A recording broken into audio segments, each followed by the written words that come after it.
अस्सलाम वालेकुम गाइस, उम्मीद है आप सब खैरियत से होंगे। मैं आप सबको अपने चैनल में वेलकम करता हूँ। हमने एक्सरसाइज 1.3 के कुछ क्वेश्चंस कर लिए थे प्रीवियस वीडियोस में। आज जो हम क्वेश्चन का आगाज़ करने लगे हैं वो क्वेश्चन नंबर 5 है। उसके अंदर क्या पूछ रहा है, वो कहता है for the matrix A B C, 3 matrix उसने दे दिए, वेरीफाई द फॉलोइंग रूल्स। नीचे जो गिवन रूल्स हैं वो कहता है इनको वेरीफाई करो, चेक करो कि वो ये ठीक हैं या गलत हैं। इसके अंदर कुछ के अंदर कॉम्यूटेटिव प्रॉपर्टीज़ है, एसोसिएटिव प्रॉपर्टीज़ है। वो नेक्स्ट वीडियोस में इंशाल्लाह जब ग्रुप का टॉपिक पढ़ेंगे तो डिस्कस कर लेंगे। मीन्स यहाँ पे सिंपल से कि वह पहला पार्ट जो कहता है वो कहता है कि a plus c is equal to c plus a. अब इसके अंदर हम क्या करेंगे कि a की वैल्यूज़, a के जो मैट्रिक्स है वही लिखेंगे और इसी तरह c का जो मैट्रिक्स है वही लिखेंगे और फिर इसको लेफ़्ट हैंड साइड को सॉल्व कर लेंगे। उसका जो आंसर आएगा उसको कंपेयर करेंगे राइट हैंड साइड से, c प्लस ऑफ a से। तो इस तरह मैंने ये पहला पार्ट सॉल्व किया है। देखते हैं, मैंने पहला पार्ट लिखा है कि a plus of c is equal to c plus of a. मैंने लेफ़्ट साइड उठा ली, इसमें से ये जो लेफ़्ट साइड है वो उठा ली है। अब a की जगह पे a वाला मैट्रिक्स लिखा और c की जगह पे c वाला, और सेंटर में चूँकि एडिशंस है मैंने वो एडिशंस लिखा है। अब जिस तरह हम पहले सॉल्व कर चुके हैं काफ़ी वीडियोस में एडिशंस को, कि पहली एंट्रीज़ को पहले के साथ ऐड करते हैं, दूसरे को दूसरे के साथ, तीसरे को तीसरे के साथ, यही रूल्स अपनाना है, वही पुराने वाला। तो a लिखा, पहला जो है 1 है, इधर -1 है, सेंटर में क्या आएगा प्लस है, तो इस तरह -1 मैंने लिख दिया।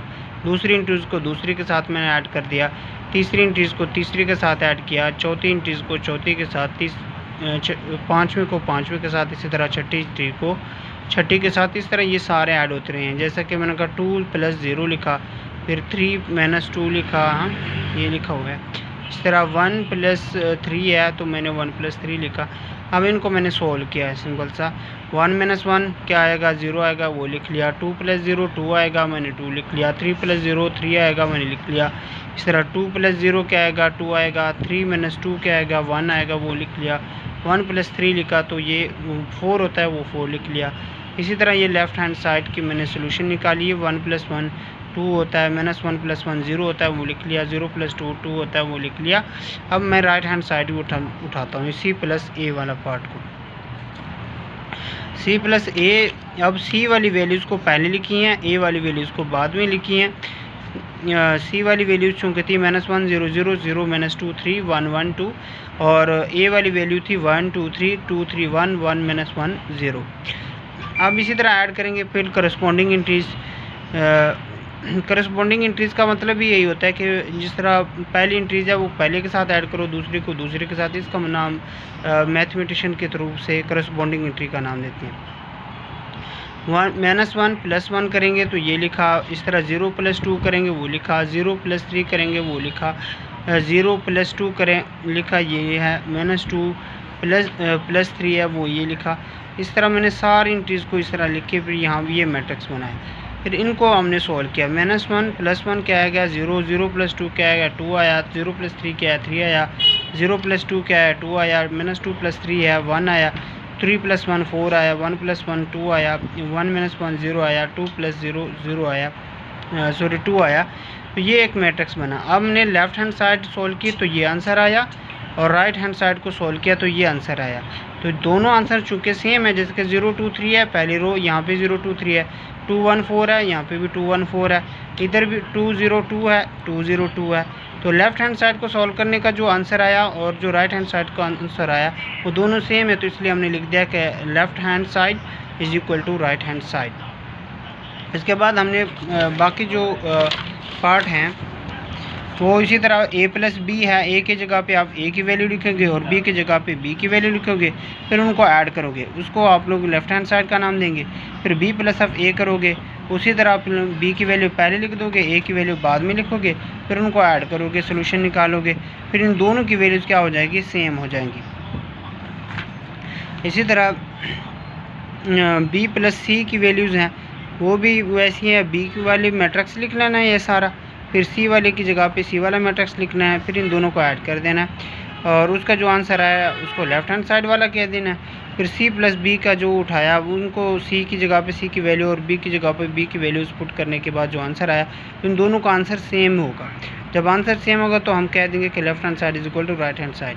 अब चौथा पार्ट थोड़ा सा डिफरेंट था तो इसलिए मैंने कहा इसको मैं खुद सॉल्व करता हूँ। चौथे पार्ट में पूछता क्या है, वो कहता है कि a plus b plus of a is equal to 2a plus b. मैंने लेफ़्ट हैंड साइड उठा लिया। अब चूँकि ए वाले पहले एंट्रीज थे मैंने ए वाला मैट्रिक्स लिखा, बीच में क्या था प्लस था मैंने प्लस लिखा, बी मैट्रिक्स था मैंने बी वाली वैल्यू लिखी, फिर बीच में क्या था प्लस था प्लस लिखा, फिर आप उनके पास ए वाला एंट्रीज थी मैंने ए वाले लिखा। अब चूँकि उसने स्मॉल ब्रैकेट बंद की, स्मॉल ब्रैकेट गिवन है तो मैंने वो स्मॉल ब्रैकेट दे दी। अब स्मॉल ब्रैकेट का मतलब ये होता है कि इस वाली मैट्रिक्स को आपने पहले सॉल्व करना है। मैंने इन दोनों को ऐड कर दिया, पहली एंट्रीज को पहले के साथ ऐड किया तो 2 आया, -1 + 2 क्या आया 1, 1 + 3 क्या आया 4, इस तरह 2 + 2 क्या आया 4, -2 + 3 क्या आया 1, 2 + 1 क्या आया 3, इस तरह 3 + 1 4 आ जाता है, 1 + 1 - 1 0 आ जाता है, 3 + 0 क्या आ जाता है 3। अब फिर इनके साथ ऐड किया, ये आंसर आया, मैंने इसको इधर ही छोड़ दिया। अब राइट हैंड साइड को उठाया, राइट हैंड साइड में क्या कहता है 2a + b, मैंने 2 लिखा और a वाली एंट्रीज लिखी, फिर प्लस है साइन मैंने प्लस लिखा, b वाला मैट्रिक्स लिखा। अब मल्टीप्लिकेशन मैंने बताया हुआ था कि जो मल्टीप्लिकेशन मैट्रिक्स के साथ होता है वो हर एक एंट्रीज के साथ होता है, तो इसके हर एक एंट्रीज के साथ होगा। यानी 2 × 1 होगा मैंने लिखा, 2 × 2 होगा फिर लिखा, 2 × 3 होगा तब भी लिखा, 2 × 2 होगा वो भी लिखा, 2 × 3 वो लिखा, 2 × 1 वो लिखा, 2 × 1 फिर लिखा, 2 × -1 है वो लिखा, 2 × 0 है तो वो लिखा। अब पहले इसको सोल्व किया तो क्या है 2 × 1 क्या आता है 2, 2 × 2 4, 2 × 3 6, 2 × 2 4, इसी तरह 2 × 3 6, 2 × 1 2 आ जाता है, इसी तरह 2 × 1 2 आ जाता है, 2 × -1 2 आ जाता है, 2 × 0 क्या आ जाता है 0। अब फिर एडिशन है तो मैंने ऐड कर दिया, तो आंसर मेरे पास क्या आया 3 3 7 6 4 4 5 -3। अब ये वाला आंसर और राइट हैंड साइड वाला आंसर और लेफ़्ट हैंड साइड वाला आंसर चूँकि सेम है ना, इधर भी वही है, पहली रो फिर दूसरी रो फिर यहाँ पे दूसरी रो फिर यहाँ पे तीसरी रो यहाँ पे तीसरी रो, ये सारे सेम है, तो इस वजह से मैं कह सकता हूँ कि left hand side is equal to the right hand side. अब जो बाकी जो क्वेश्चंस हैं, जिस तरह आप लोगों 14 पार्ट, इसके बाद 5वां पार्ट मैं सॉल्व करता हूँ। 5वें पार्ट में क्या कहता है कि c - b plus of a is equal to the c plus a - b। मैंने लेफ़्ट हैंड साइड उठाया, अब चूँकि c पहले है तो मैंने c वाली सारी एंट्रीज लिखी, फिर माइनस का साइन बीच में तो मैं माइनस का लिखा, फिर b वाली एंट्रीज लिखी, फिर मिड ब्रैकेट थी सॉरी स्मॉल ब्रैकेट वो डाली, फिर प्लस लिखा, फिर a लिखा, a वाली एंट्रीज लिखी। स्मॉल ब्रैकेट का तो समझ आ गया होगा कि इसका सबसे पहले सॉल्व करना है, हमने इन सबको पहले सब्ट्रैक्ट कर देना है, -1 ये दोनों मैंने लिख दिया, 0 माइनस ये वाला और ये माइनस वाला ये लिखा, इस तरह 0 - 1। इसी तरह दूसरी एंट्रीज़ को ये वाली एंट्रीज 0 -2 लिखा, -2 माइनस ये वाला और एक माइनस ये वाला, ये +2 हो जाएगा, इस तरह 3 - 2 हो जाएगा, 1 - 3 हो जाएगा, 1 - 1 हो जाएगा, इसी तरह 3 ये वाला मैट्रिक्स लिखा। अब ये वाला वैसे ही साथ चलता रहेगा, पहले ये सारे ऑपरेशन कंप्लीट होंगे। अब इसको जब मैंने ऑपरेशन अप्लाई किया तो -1 क्या होता है -2, +1 आ जाएगा, इस तरह -1 आ जाएगा, -2 आ जाएगा, 0 आ जाएगा, 3 - 1 2 आ जाएगा, 1 आ जाएगा, ये वाला। अब इसके साथ एडिशन वाला ऑपरेशन रहता है। अब इन दोनों को ऐड करते हैं, जिस तरह आप लोगों को पहले बताया गया है कि पहली एंट्रीज को पहले के साथ दूसरे को साथ, तो उसको छोड़ दिया। अब मैंने राइट हैंड साइड उठाई, राइट हैंड साइड में बिल्कुल जैसे कि वो बता रहा है कि c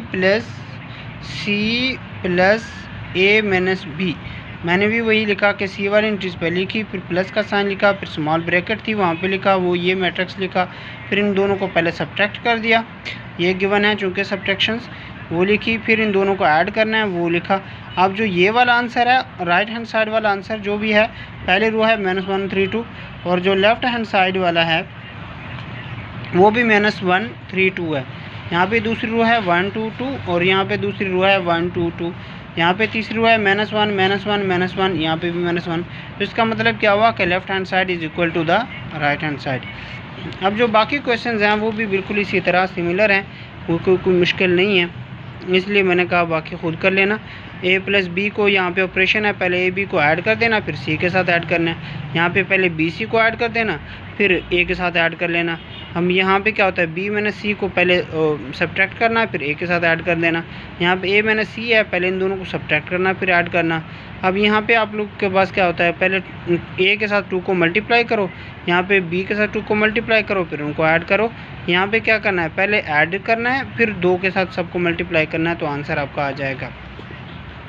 अब हम क्वेश्चन नंबर 6 की बात करते हैं। क्वेश्चन नंबर 6 में क्या कहता है कि if a is equal to and b is equal to something find. आपने फाइंड क्या करना है कि 3a माइनस 2b, यानी a मैट्रिक्स लिखना है और उसके साथ आपने किसको मल्टीप्लाई करना है, 3 को। जिस तरह हमने प्रीवियस जो अभी क्वेश्चन सॉल्व किया उसी में इस तरह के क्वेश्चन थे। फिर b वाला मैट्रिक्स लिखना है, 2 को मल्टीप्लाई करना है फिर उनको सब्ट्रैक्ट करना है। ठीक है, मैं पार्ट 2 सॉल्व कर लेता हूँ। ठीक है, वो भी बिल्कुल इसी तरह है। वहाँ पे क्या कहता है पार्ट 2 में, वो कहता है 2a का ट्रांसपोज माइनस 3b का ट्रांसपोज। मैंने a वाला मैट्रिक्स लिखा, 2 लिखा, फिर a वाला था, फिर ऊपर ट्रांसपोज था, मैंने ट्रांसपोज लिखा, फिर -3 लिखा, फिर b लिखा b वाला, फिर उसका ट्रांसपोज लिखा। ट्रांसपोज क्या था कि रो को कॉलम में चेंज कर देना। मैंने क्या किया, रो को कॉलम, अब ये रो है मैंने इसको कॉलम में चेंज किया। फिर ये 3 4 है रो में है, मैंने इसको कॉलम में चेंज कर दिया। अब -3 वैसे लिखा। फिर ये रो है मैंने इसको कॉलम में चेंज किया, ये वाला रो है मैंने इसको कॉलम में चेंज किया। अब मैंने मल्टीप्लिकेशन जैसे कि मैंने बताया हुआ है कि हर एक एंट्रीज के साथ मल्टीप्लाई करोगे। 2 × 1 2 आ जाएगा, 2 × 3 6 आ जाएगा, 2 × -2 -4 आ जाएगा, 2 × 4 क्या आ जाएगा 8। इसी तरह 3 के साथ यहाँ पे मैं मल्टीप्लाई करता हूँ, 0 आ जाएगा, -9 आ जाएगा, 21 आ जाएगा, 24 आ जाएगा। अब सब्ट्रैक्शन करनी है पहली इंट्रीज को, पहले के साथ 2 - 0 क्या आ जाएगा 2। इस तरह 6 माइनस चूँकि प्लस हो जाएगा 15 हो जाएगा, -4 -21 25 हो जाएगा, -25 8 -24 क्या होता है 16 होगा। ये हमारा आज का टॉपिक था। अगर आप वीडियो अच्छी लगी हो तो चैनल को सब्सक्राइब कीजिएगा और दोस्तों के साथ शेयर कीजिएगा। मिलते हैं इस तरह के नए वीडियो के साथ।